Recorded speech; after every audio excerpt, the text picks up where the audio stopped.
Dramily.com, unlimited drama series. I was standing in my own kitchen at 2 in the morning, staring at the granite countertops that cost more than my first car, when my wife of 12 years decided to drop the bomb that would change everything. I've been thinking about divorce for a long time, Talia said, not even looking up from her phone as she scrolled through what I'd later discover were text messages from her lover. She snorted. Actually snorted like I was some kind of joke. "I'm tired of you, Jordan. I've outgrown this whole thing." The words hit me like a slap, but I kept my face neutral. After running a commercial cleaning company for 15 years, you learn to keep your reactions in check, especially when you're dealing with messes that other people made. "That's the spirit, babe," I said, my voice dripping with the kind of sarcasm that had gotten me through countless nights of cleaning up after Manhattan's elite. "Don't sugarcoat it or anything." Talia finally looked up, her perfectly styled blonde hair catching the light from the designer pendant lamps she'd insisted we needed. "I'm serious, Jordan. I'm not the same person I was when we got married. I have different needs now." Different needs. Right. What she meant was that my blue-collar cleaning business wasn't glamorous enough for her anymore. Not since she'd started her interior design company and began rubbing shoulders with real estate developers and investment bankers who threw around money like confetti. "So what exactly are you saying?" I asked, though I already knew where this was heading. "I'm saying I want out. I want to start fresh, find someone who actually understands what I'm trying to build." She waved her manicured hand around the kitchen. "Someone who appreciates the finer things." The finer things. Like the custom cabinets I'd worked 60-hour weeks to pay for. Like the marble backsplash that cost more than most people's monthly salary. Like the Sub-Zero refrigerator that was currently humming in the background of my marriage falling apart. "And when exactly did you come to this earth-shattering conclusion?" I kept my voice level, professional. The same tone I used when explaining to clients why their Persian rugs couldn't be saved after their kids had a finger painting party. "Honestly, about 6 months ago. Maybe longer." She shrugged like she was discussing the weather. "I've been thinking about it seriously for weeks now. I just needed to figure out the logistics." Logistics? She was talking about ending our marriage like it was a business transaction, which I suppose, in her mind, it was. I nodded slowly, processing this information the way I processed everything else, methodically, carefully, looking for the details that other people missed. "I see. And I'm guessing you've already started making plans?" "Some preliminary research, yes." She had the decency to look slightly uncomfortable. I mean, I wanted to know where I stood financially before having this conversation. Of course she did. Talia had always been practical about money, which was one of the things I'd initially admired about her. Back when we were both struggling to build our careers, her financial savvy had been an asset. Now it felt like a weapon pointed directly at my chest. "Well," I said, setting down the coffee mug I'd been holding, "I appreciate your honesty." She blinked, clearly surprised by my calm reaction. "You do?" "Absolutely. It saves us both a lot of time and pretending." I headed toward the kitchen door, then paused. "Just out of curiosity, how long were you planning to keep thinking about it before you actually did something?" "I don't know. A few more weeks, maybe?" I wanted to make sure I had everything lined up properly. "Right. Well, thanks for the heads up." I gave her my best customer service smile. "Sleep well, honey." I left her sitting there looking confused and went upstairs to what had been our bedroom. But instead of going to sleep, I sat at the desk in the corner and started making lists. Because if there's one thing you learn in the cleaning business, it's that the best way to handle a mess is to tackle it systematically. And Talia had just created the biggest mess of my life. The next 3 days were educational in ways I never expected. While Talia went about her business, meeting with clients, shopping for clothes she couldn't afford, having long phone conversations with her best friend Stephanie about her situation, I did what I do best. I cleaned house. Not literally, though my crew was handling the regular commercial accounts without any problems. No, I was cleaning house, in the metaphorical sense, going through every document, every bank statement, every receipt I could get my hands on. The picture that emerged wasn't pretty. Talia had been busier than I'd realized. She'd opened a credit card in her name only, something she'd never mentioned. She'd been making cash withdrawals from our joint account in small amounts, probably thinking I wouldn't notice. And most interesting of all, she'd rented a storage unit across town and had been making monthly payments for the past 4 months. I found all of this out because Talia had never been as careful with paperwork as she thought she was. She'd stuff receipts in her purse and forget about them, leave bank statements on her desk, toss credit card offers in the trash without shredding them. For someone who prided herself on being organized, she was remarkably sloppy about covering her tracks. On the second day, I called my lawyer.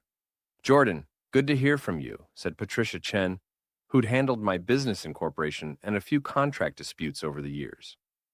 "What can I do for you?" "I need to talk to you about divorce law," I said, sitting in my office after hours, while my crew finished up a job in Midtown. "Hypothetically speaking." There was a pause. "I see. Are we talking about an amicable split or something more complicated?" "Definitely more complicated. My wife has been planning this for months without telling me, and I think she's been hiding assets." "How long have you been married?" 12 years? Kids? No. Prenup?" I almost laughed. "We were both broke when we got married. Didn't seem necessary at the time." "Okay, but you do have a post-nuptial agreement, right? I remember drafting one for you about 5 years ago when your business really took off." And that's when I remembered the document that was going to save my life. 5 years ago, when Wells Cleaning Services had landed its first major corporate contract and my income had tripled almost overnight, Patricia had suggested we put together a post-nuptial agreement. Nothing dramatic, just basic protection for both of us, in case things went south. Talia had signed it without really reading it, more interested in planning the kitchen renovation we could finally afford than in worrying about legal documents. I'd tried to explain the terms to her, but she'd waved me off, saying she trusted me to handle the boring stuff. The boring stuff that was about to become very interesting. "Patricia, I need you to pull that file and review every word of that agreement. And then I need you to explain to me exactly what my options are. I'll have it ready for you by tomorrow morning, but Jordan, if you're thinking about filing, you need to be absolutely certain. Once you start down this path, there's no going back." "Trust me," I said, watching through my office window as one of my crews loaded equipment into a van. "I'm not the one who started down this path." That night, Talia came home late from what she claimed was a client dinner. She smelled like expensive cologne, not the kind I wore, and she was in an unusually good mood. "How was your day?" she asked, actually making eye contact for the first time in weeks. "Productive," I said, "very productive." She smiled, probably thinking I was talking about work. "That's great, honey. I'm glad things are going well for you." The concern in her voice might have been touching if I hadn't known she was planning to take half of everything I'd worked for and run off with whoever was buying her dinner these days. "Yeah," I said, "and things are definitely looking up." The third day was a Saturday, which meant Talia was at the charity open house for the Children's Hospital fundraiser. She'd been working on the event for months, donating her design services to transform a penthouse apartment into a showcase that would encourage wealthy donors to open their wallets. It was exactly the kind of high-profile event that Talia loved. Lots of networking opportunities, lots of chances to show off her work, and lots of rich people who might become future clients. She'd been talking about it nonstop for weeks, which is why I decided to stop by. I told her I was coming to support her, maybe help with any last-minute setup issues. She seemed surprised but pleased, probably thinking my appearance meant I was ready to play the supportive husband role while she worked the room. What I was really there for was information. The penthouse was impressive, I had to admit. Talia had transformed what had been a sterile corporate space into something warm.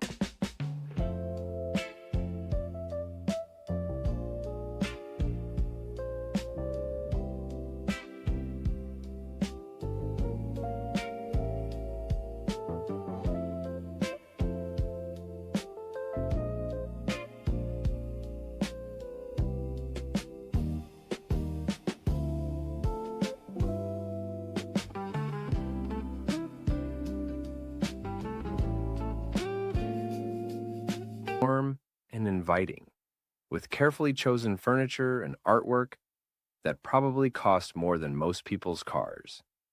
She was good at her job. I'd never denied that. I spent the first hour playing my part, shaking hands with donors, complimenting the design work, making small talk about the cleaning business with people who were probably wondering why their decorator was married to a janitor. That's when I overheard the conversation that confirmed what I'd already suspected. Talia was standing near the floor-to-ceiling windows, talking to a man I didn't recognize.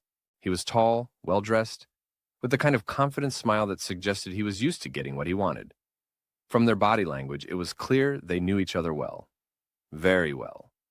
The timing is perfect, Talia was saying, her voice low, but not quite low enough. I should be able to finalize everything within the next month or two. And you're sure about the financial situation? The man asked. I know these things can get complicated. Talia laughed, the sound sharp and confident. Trust me, Derek, I've done my homework. He's got no idea what's coming. By the time the papers are filed, I'll be in a position to start fresh. We both will. Derek. So now I had a name. I have to admit I'm impressed, Derek said, moving closer to her. Most people would have dragged this out for months, tried to work things out. Why would I want to work things out? Talia's voice carried a note of disdain that made my stomach clench. I've outgrown him, Derek. I've outgrown that whole life. I want something better now. Something better. Standing there in my off-the-rack suit, surrounded by people wearing watches that cost more than my truck, I felt the full weight of her contempt. But more than that, I felt the cold, calculating anger that had been building for 3 days crystallize into something sharp and focused. I pulled out my phone and started recording. The house alone should be worth enough to set me up nicely, Talia continued. And the business has been doing well, so there should be plenty to split. He's been putting money away for years. Probably thinks I don't know about it. You're sure he won't fight it? What's he going to fight with? I've got Stephanie's brother handling the legal work, and he says it should be pretty straightforward. Community property laws in New York are very favorable for situations like this. Derek leaned in closer, and I could see him whisper something in her ear that made her laugh. The sound was like fingernails on a chalkboard. I'd heard enough. I slipped away from the crowd and found a quiet corner to call my assistant manager, Tommy. Tommy, I need you to do me a favor. Remember that storage unit place on Webster Avenue? I need you to drive by there and see if you can spot Talia's car. Blue BMW. License plate starts with TDW. Sure thing, boss. Everything okay? Just checking on something. Call me back when you get there. 20 minutes later, my phone buzzed. Found it, Tommy said. Unit 47. Looks like she's been here recently. There are fresh tire tracks. Perfect. Thanks, Tommy. I hung up and looked around the penthouse one more time. Talia was still working the room, charming donors and potential clients with her bright smile and designer dress. She looked happy, confident, completely in control of her destiny. She had no idea that her destiny was about to take a very different turn. I left the event without saying goodbye, telling one of the organizers that I'd gotten an emergency call from work. On the drive home, I called Patricia Chen. I need to see you first thing Monday morning, I said. And Patricia, I want to file immediately. Are you absolutely certain about this, Jordan? I thought about Talia's laugh, about her casual dismissal of 12 years of marriage, about her assumption that I was too stupid or too weak to see what she was planning. I've never been more certain of anything in my life. Monday morning, I was sitting in Patricia Chen's office at 8 o'clock sharp, listening to her explain exactly how the post-nuptial agreement we'd signed 5 years ago was about to save my financial life. The key clause is Section 7, Patricia said, pointing to a paragraph I'd completely forgotten about. It states that in the event of divorce proceedings initiated due to infidelity or financial deception by either party, the standard community property divisions are void. What does that mean in plain English? It means that if you can prove Talia has been hiding assets or having an affair, she gets nothing except what she brought into the marriage and whatever she can prove she purchased with her own income.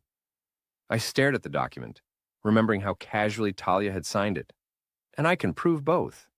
The storage unit rental, the secret credit card, the cash withdrawals. That's clear financial deception. As for the affair, Patricia looked at me over her glasses. Do you have evidence? I pulled out my phone and played the recording from the charity event. Patricia listened without comment, taking notes as Talia's voice filled the small office.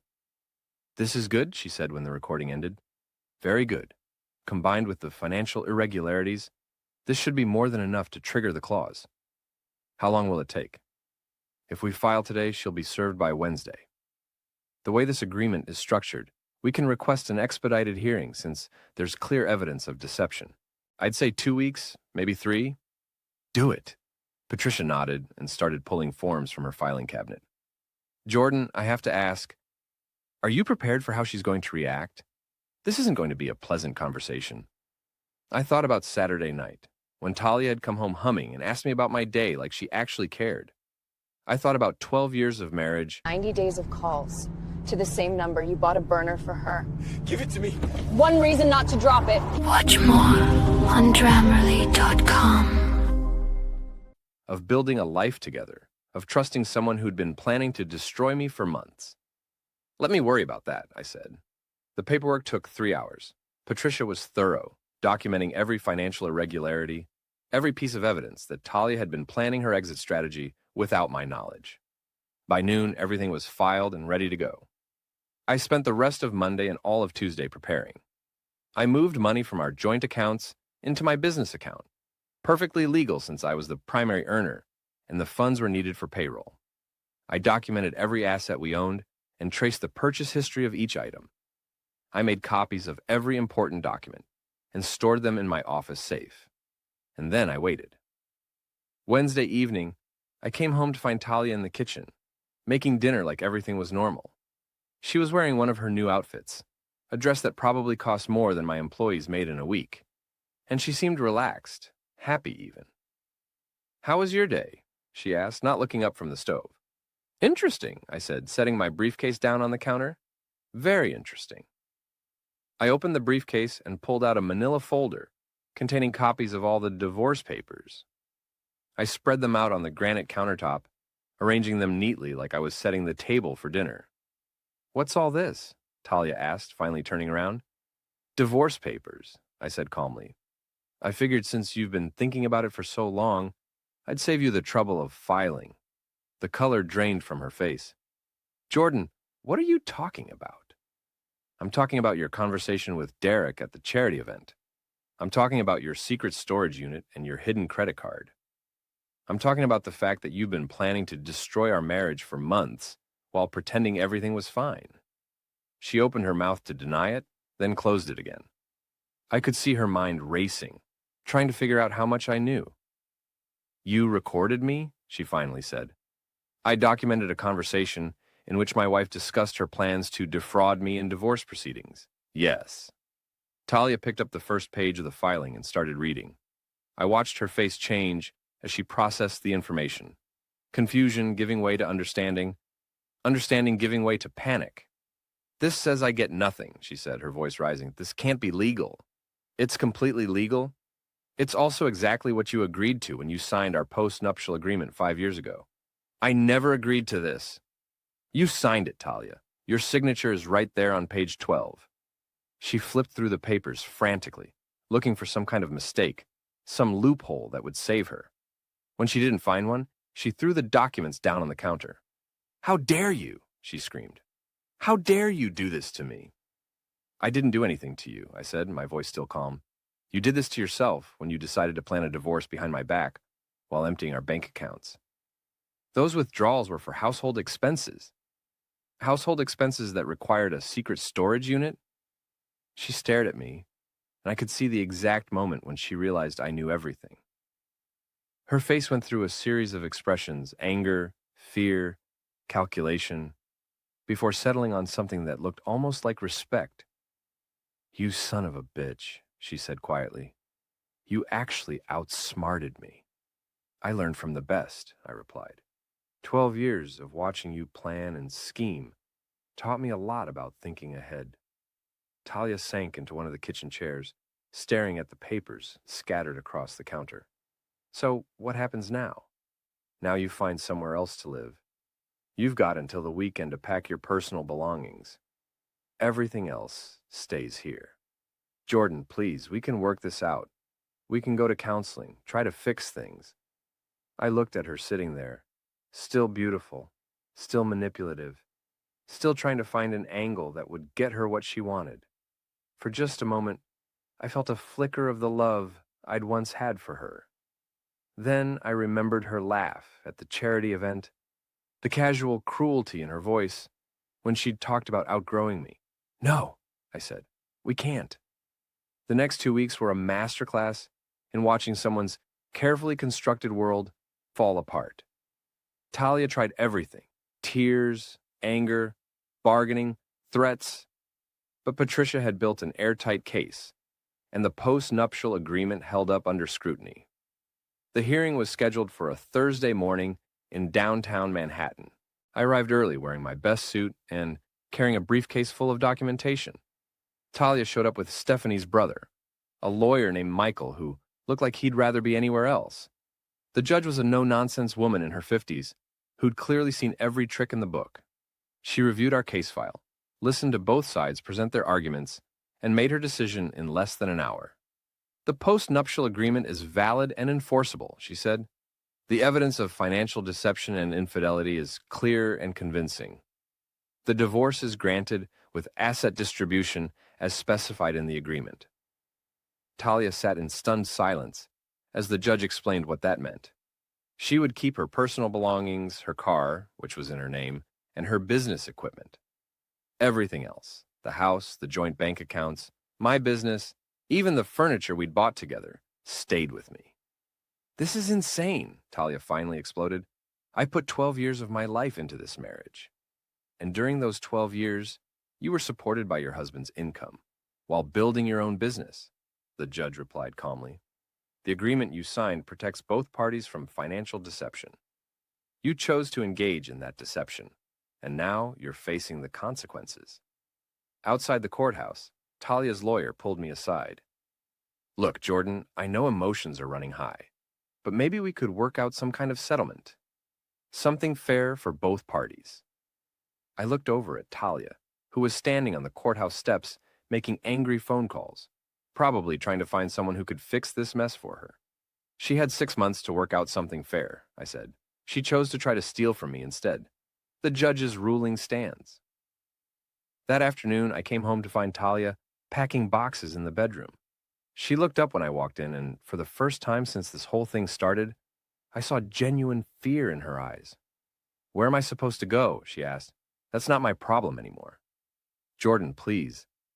I made a mistake, okay? I was confused. I was scared about getting older, about being stuck in the same life forever. But we can fix this. I sat down in the chair by the window, the same chair where I'd made my lists 3 weeks ago. Do you remember what you said to me that night in the kitchen? You said you were tired of me. You said you'd outgrown this whole thing. I was angry. I didn't mean it. Yes, you did. And you know what? You were probably right. You did outgrow me. You outgrew honesty, loyalty, basic human decency. You outgrew the idea that marriage means something more than a business partnership you can dissolve when you find a better deal. Talia finished packing the box she was working on and taped it shut. So that's it? 12 years? And you're just going to throw it all away? I'm not throwing anything away, I said. You already did that. She left on Saturday morning, loading her boxes into a rental truck with help from Stephanie and Derek, who turned out to be exactly the kind of slick real estate developer I'd expected. He had the grace to look uncomfortable when I answered the door, but Talia held her head high as they carried her belongings out of the house. This isn't over, she said as she climbed into the passenger seat of Derek's BMW. Yeah, I said, it is. I watched them drive away, then went back inside and walked through the house that was now entirely mine. It felt bigger somehow, quieter, like the weight of constant tension had been lifted from the air itself. My phone rang. It was Tommy calling from the office. Hey, boss, how'd everything go? It went exactly the way it was supposed to, I said. How are things there? Good. Real good. Actually, I've got some news that might interest you. Remember that big contract we bid on last month? The one for the new office complex downtown? Yeah? We got it. They called this morning. It's a 3-year deal, worth about twice what we made last year. I sat down in my kitchen, and started laughing. After everything that had happened, After all the stress and anger and sleepless nights, my business was about to hit the biggest growth spurt in its history. That's great news, Tommy. Really great news. There's more. They were so impressed with our proposal that they want to recommend us to their other properties. We might be looking at expanding the crew, maybe opening a second office. I looked around the kitchen at the granite countertops and designer appliances that Talia had insisted we needed. For the first time in months, I felt genuinely happy. Tommy, why don't you come over tonight? We'll order some pizza, have a few beers, and talk about the future. Sounds perfect, boss. Sounds absolutely perfect. After I hung up, I went upstairs to the bedroom and opened the closet that had been half empty since Talia moved out. I pushed her remaining hangers to one side and spread my own clothes out, giving them room to breathe. Then, I went down to the basement and unlocked the workshop I'd built years ago. The one Talia had always complained was taking up too much space. I flipped on the lights and looked at the workbench I'd barely used in the past 5 years, at the tools that had been gathering dust while I focused on building a life with someone who'd never really wanted to share it. It was time to start building something new, something that was entirely mine. 6 months later, Wells Cleaning Services had doubled in size. We'd hired 12 new employees, leased a larger warehouse, and were in negotiations for 2 more major contracts. I'd moved my office to a bigger space downtown and was spending my days doing what I'd always done best, solving problems and cleaning up messes. The difference was that now I was doing it without the constant stress of a failing marriage hanging over my head. I'd heard through mutual friends that Talia and Derek's relationship had fallen apart about 3 months after she moved in with him. Apparently, Derek had been less enthusiastic about supporting someone else's ex-wife than he'd been about pursuing someone else's wife. Talia was now living in a small apartment in Queens and struggling to rebuild her design business after several clients had dropped her when word got out about the divorce. I felt bad about that for approximately 30 seconds. The house had become a completely different place. I'd kept most of Talia's design work. It really was good, but I'd added my own touches. The basement workshop was now a fully functional woodshop where I spent my evenings building furniture and working with my hands. The kitchen had become a place where I actually cooked, instead of just reheating takeout. The bedroom was peaceful, quiet, free of the tension that had been building there for years. On this particular Friday evening, I was in the workshop putting the finishing touches on a dining room table I'd been building for the past month. It was solid oak, built to last, with clean lines and careful joinery that would hold up for decades. My phone rang. I almost didn't answer it. I'd learned to value the quiet hours when I could work without interruption. But the caller ID showed Patricia Chen's number. Jordan, I hope I'm not interrupting anything important. Just working on a project. What's up? I wanted to give you a heads up about something. Talia's been making some noise about challenging the divorce settlement. She's claiming she was coerced into signing the post-nuptial agreement. I set down my sandpaper and leaned against the workbench. Is that going anywhere? Not a chance. The agreement was properly witnessed. She had independent legal counsel available when she signed it. And there's a clear paper trail showing she understood what she was agreeing to. But she's been shopping around for lawyers, and I thought you should know. Thanks for the warning. Anything I need to do? Just keep being yourself. Keep running your business. Keep living your life.